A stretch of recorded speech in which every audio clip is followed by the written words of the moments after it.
can hear the words of truth you've spoken, twisted by knaves to create a trap for fools. See the things you've given your life to broken, and stoop and build them again with worn-out tools. If you can talk with crowds and not lose your virtue, if you can walk with kings and not lose the common touch, if neither loving friends nor foes can harm you, if all men count but none too much, if you can feel the unforgiving minute with 60 seconds of distance run, then all the earth is yours and everything that's in it. But which is more? But which is more? But which is much, much more? You'll be a woman or man, my daughter or son. Isn't that wild? Kipling. Kipling. Look at that. Did you put that on there? No, but I could. You could have. I could have believed it. It's some sparkly stuff. Jesus. I think you'll like what I got you. I hope it fits you. I like this. Oh, that's... Yeah, that's nice. I went and got that this morning. Wait. Say that again. You said, I don't get attached to anything. If a good thing happens and it ends, I just consider it completed. Yeah. Is that it? Yeah, but you have to meditate on it because it'll lead you to the people that have made it, lead you to the elements of the earth, it'll lead you to the sun. Everything is in everything. It's just a matter of opening yourself up to the intelligence that's there and not look down on anything. Don't look up or down to anything. Look over.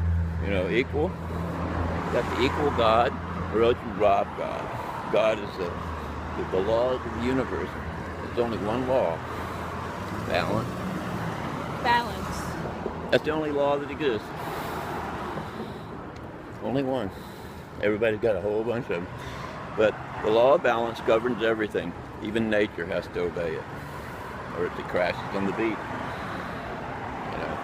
And mankind has to obey the law of nature, as is obvious. And it doesn't matter how messed up things are, that's not the point. It's what is the potential. With each moment, brand new. There's absolutely nothing going on except what you're thinking. See, and if you start thinking differently, that what's going to be out there is going to have that note to it. But if you doubt your assumptions... Are you telling me that my thoughts manifest my reality? Your thoughts come from your deepest feelings. If you think all the time, you feel that way. And if you go in there and your feelings are not very creative, they're governing the way you think too, you see. So the idea is to check out how you feel inside. And if you're not feeling good about yourself, it's time to look at the thing that's bothering you and be friendly with it, rather than push it away. I had a problem with that for a lot, pushing these attitudes away or something happened to my body. And I said, well, why is that happening? Then I started listening to what it was saying, and then it goes away. A nice cup of tea, but life isn't always a nice cup of tea. But if you can drink the cup of tea that's not so nice in a friendly way, then that cup of tea won't be there anymore. That bad cup of tea. You just piss it out. Well, what it is simply yourself telling you that there's an alarm here and you're pushing it away and you're not paying attention to what it is. And once you turn and say, okay, whatever this pain or thought or thing is that I hate about in myself, I have to quit doing that. I have to be friendly with it and say, okay. And that's hard for people to do, to be friendly with something that's so nasty inside of them. But the minute they do, it's beginning to use the divine power in a creative way. And that's all it is. People are programming the servant. The divine power is a servant. It's an absolute servant. Your slightest feelings and thought, everything is recorded, voided, and repeated. So you govern the whole universe. Each one of us is a total integrity, a different way the universe is being played. That's why it's easy to love your fellow man, because he's a whole integrity. It doesn't matter how screwed up his head is. You don't eat his karma anyway. You can block that like that. But your own, your own sense of your own power is, everything comes from, the whole universe is generated out of 4 points in space and the interrelationship variables between them. And it's positive and negative phase. And it's so simple in all of academia, to the point everybody thinks they're stupid, that everybody's brilliant, everybody's a genius, just been given the wrong information. Fortunately, I have the right information. Isn't that an egotistical bigoted statement? Let's go and see some of their stuff. Okay. Come on, baby.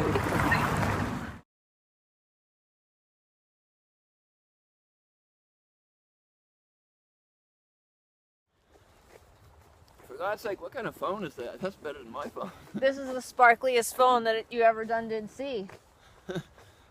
It's a mystical, magical phone. Not as good as those. Well, it keeps me in touch with a lot of people I don't want to be in touch with. That's why I got to keep changing my number so I can lose the idiots. You're not going to believe this chariot ride, huh? Oh, the second chariot ride. Baby's such a good dog.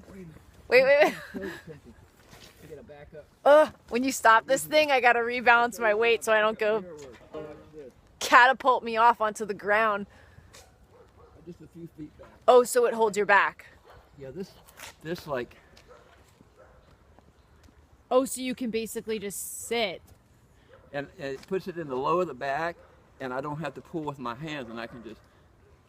If I jump really hard on this side, will it fling you off on that side? If you went back that way, it would go up off the ground. It's amazing. I wanted to show you my view of Mount St. Helena. I have this very special trail here that I live on. Delightful. Would you look at that? And there's my mountain. There's my holy mountain. Mount St. Helena. Pretty cool, huh? Yeah. So you could just come out here and be peaceful. Meditate. Yeah, it's really nice.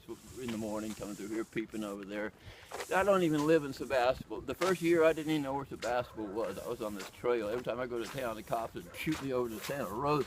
Get to Santa Rosa, they'd knock me back over here. Ding, ding, ding.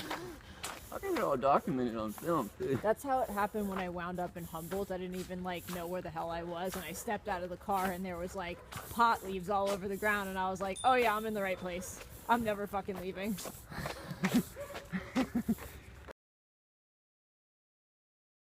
It's a deadly disease. I saw it happen with my trip. We had a pot route once. We were delivering $3,000 cash profit a month, and my wife got greedy. Unbelievable. I said, we were giving it away before. We only had an ounce or a quarter. Now we got 2 pounds, and you worry about me smoking 2 ounces with people. Unbelievable. I don't know where that comes from, because I grew up thinking, the more you get, the more you share. The more fun you have, the more you have to share. And if you share that, you get more to share. If you take it, it's going to get rotten. The thieves are going to come and get it. You're going to talk about it. Anyway, what is there to have other than...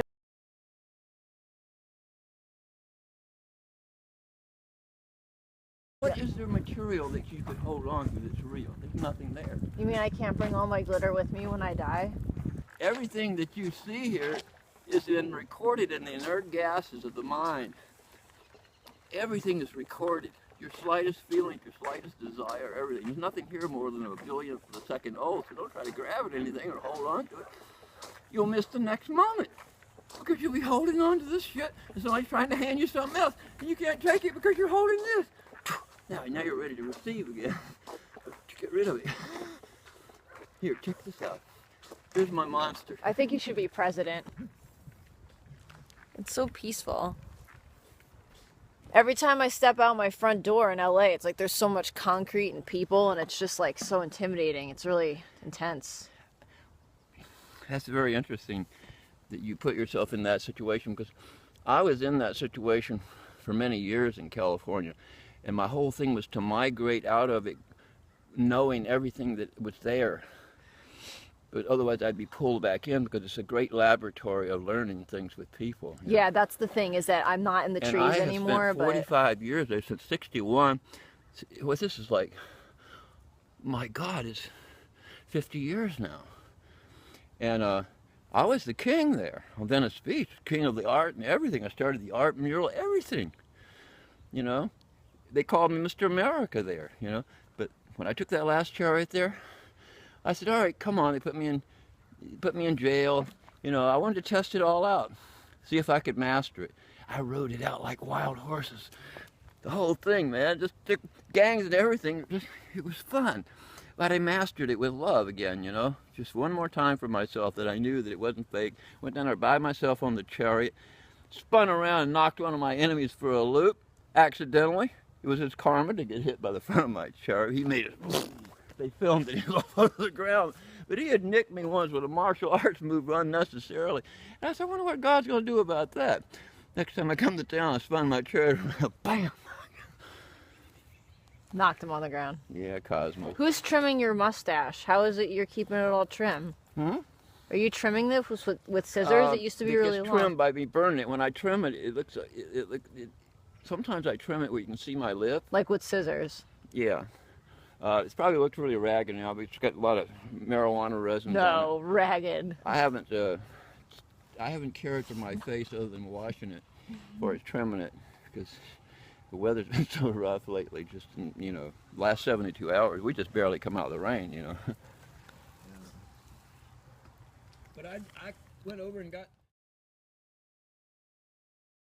I don't know anything about the youth, and I found that out here by working for these kids. That's creative. On a 10-acre farm. I found out that I knew nothing about it because the way I came at it, and I was like. But I was patient enough to see that I didn't know anything about the youth. But I don't worry about it because I've raised generations of children just by not even thinking about it. There's a generation here of 4 years that the parents come to me and says, my kids have grown up around you. I said, well, how's that? She said, from 16 to 20, they changed their whole mindset and says they've really enjoyed seeing you around. And they got all kinds of that. So, the youth, I always say to myself, you know, if the youth are a problem to me, then there's something in me that's a problem. But here, you know, I've seen the youth turn from trying to trick me and Shanghai me with the cops and test me out for all kinds of shit to total respect and like calling me Gandalf and Merlin and all kinds of things. I'm not talking. Get that damn thing away. I think some of them think that you're. I think some of them.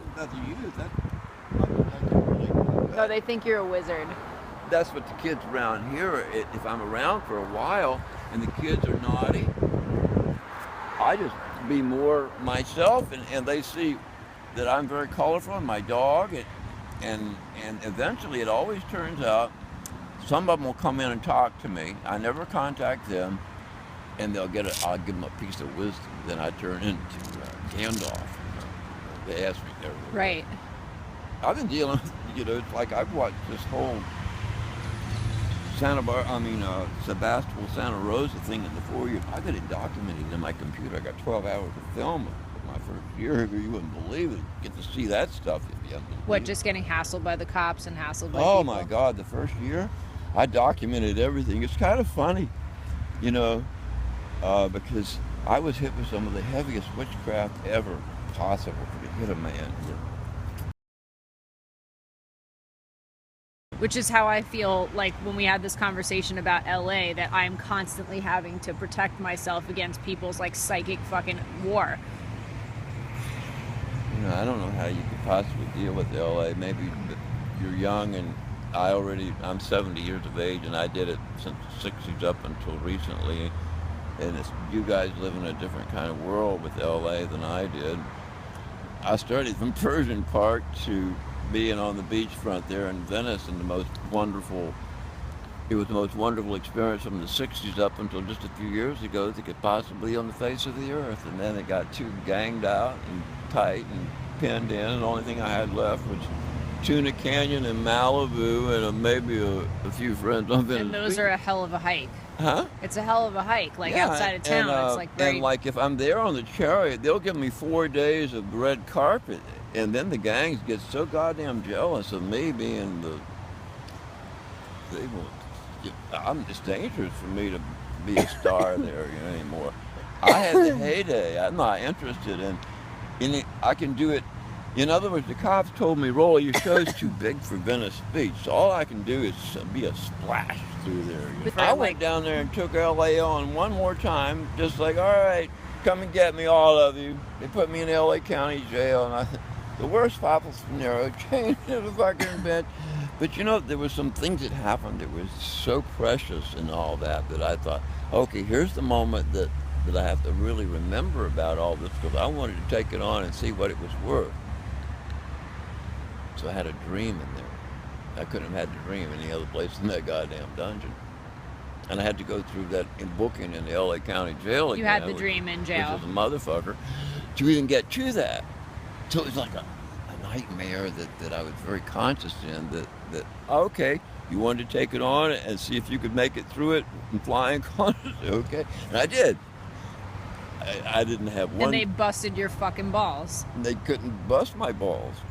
I roared through there happy no matter what they did. I was just like they throw you in jail and you're like, thanks for the place to sleep. I'm going to have great dreams tonight. Have a good day. I don't tell them that, you know. I don't tell them nothing. I just, inside myself, I think, I can take the 2 ways, because they've thrown me in jail 100 different times. I've always had to say, what the fuck, God? I didn't do anything, God. I said, oh, well, I'm in here with you. What the hell, you know? And then I relax, you know, and it starts into a party after that. Why can't you behave yourself? Huh? I said, why can't you behave yourself? You know, I have more fun when I'm alone than you can possibly believe. I'm ecstatic. I'm a cosmic being. I only go downtown to share it. Did I get in trouble sharing it, right? It's too much. It's too much. Like, most people are functioning at such a fucking low frequency that you come in beaming like conscious light, and it's too much. They're like, we gotta throw this guy in jail. He's telling the kids the truth. They're gonna stop buying our video games and start, like, you know, building tree houses in the woods. It's no good for the economy. We gotta keep them stupid. Oh, the cops made sure that my influence on town was limited because they saw the first year of my chariot in the park all the time, and everybody gathered around eating really good, and there's no trouble in the community. And, you know, but I was the king all of a sudden. And the cops said, we can't have really you gotta look on the internet, like, far out hippie dude. I've seen it. I've totally seen it. the description.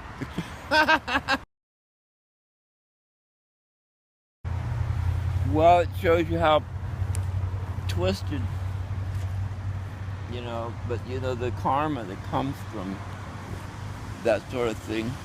Well, what about the people that say it's just a video game, and I say no, it's not. Well, a kid got murdered here by the cops recently because he wouldn't put down a toy gun.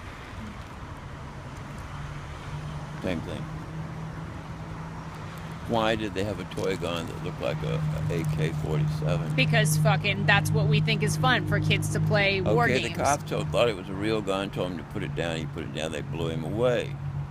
Right. I thought, well, the fucking society is at fault there, not the kid or the cop. Right. Sell the kids the video games. Take any shit off of anything, you know. He was different. He was that kind of cop. Sure, be your kid or not, if you got a fucking weapon and you're not putting it down, you're not sure what it is. You know what I mean? Yeah, but this is like this video game. It's like, it's, you know, you walk into a strip club and the girls are all naked and you can just cyber fuck them by pushing the controls, and then you can get prostitutes, put them in your car, blow up a bank, steal money, and like, it's basically the purpose of the game is to create a criminal drug empire and take over. Well, you know, pride goes before a fall, and the law of the universe is inviolate, and all that is imbalanced type of frequencies. So it destroys itself. So you think a video game like that could potentially be helpful to anyone? Well, they realize by looking at it how sick they are, or I don't know. I never did like any form of violent video games, because when you play football when you're a kid, you get all hurt and get, you know. So any kind of thing that's hurting or blowing, I mean, that's vulgar. Vulgar. Yeah, vulgar. It actually really scared me that, It's vulgar, you know... but it's thought to be groovy because you're banged around by the adults who've been a prejudicial empire. And now you can kill them in a game. Well, but I kind of like realized that I had to find real knowledge. I had to get out of the anger syndrome and the hatred and the war and all that bullshit that, you know. And that's all that game represents. Yeah, it was a sickness more than anything else that was imposed upon humanity by the Roman Empire. The darkness that took the ability to calculate away and made them into fucked all the little boys in the ass and twisted their head. Fuck with me, boy. I took a shotgun at age 14. I back off, motherfucker. Don't ever touch me again. You got shot? I'm not a preacher boy. I'm not a soldier. This life's not going to be lived for the Roman Empire. You got shot with a gun? Somebody shot you with a gun? No, I took my 12-gauge shotgun and pointed at my dad because he kept beating me. He was like a Roman emperor. Beat me every 3 days. Not because I had done anything, but because he was sexually repressed and felt guilty about it because he was looking at other women and he couldn't do anything about that because he was with my mother. So he beat my ass when he got frustrated, and I figured it out. So I took the shotgun one day and I said, "You ever touch me again, motherfucker? You want to put me in jail?" I said, "That either. You're not going to do that either. You're going to bite the bullet and you're never going to touch me again." And he did. When he was about 65, I helped him with some serious problems, which made us really close until he was 90. See, I used nicotine for many, many years, and then I got those 20 brown recluse spider bites. 20?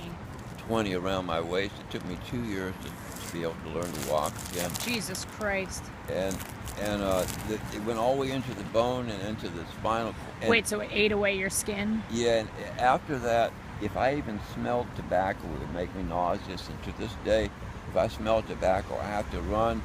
And then I finally figured out why. Because, no, smell this. It smells like candy. It doesn't smell bad at all. Oh yeah, I've smelled Mark smoke it. But what the nicotine does to what happens is the nicotine itself imposes on the blood another ratio that changes the heart and the lung ratio, so it induces a slight anxiety. And since I was poisoned so heavily by the spiders, you couldn't take any more poison. I couldn't take any more poison, and to this day, it is a terror to my system because it imposes this anxiety. I remember when you smoked tobacco, you used to roll spliffs. It imposes this anxiety so quickly that I have to go over and almost choke fuckers and take cigarettes away from them. So somebody told me on Facebook, fucking asshole, they're like, "I saw that guy yelling at some kid for smoking a cigarette outside the Whole Foods," and I was like, that's probably because the kid was being a fucking asshole and showed up and was blowing the smoke in his face. Like, that's what you were doing because they figured out that it hurt me so much that then. So he walked right over, lit it up, and was like, and they want to do that now because I asked him, "Please, that hurts me."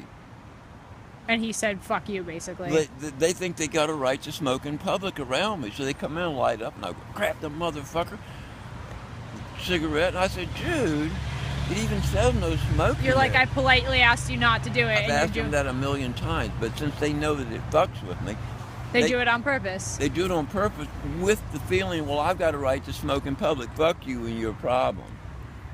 I said, you don't have a right to come around me and do it. You can go over there and do it. They never get that straight because they want to impose their goddamn shit, and they don't realize they're poisoning me with their smoke. I'll choke the motherfucker right in the street, kick his ass and dump on him his head if he does it to me. That's what I've come to with it. Oh my God, I love you. Over here.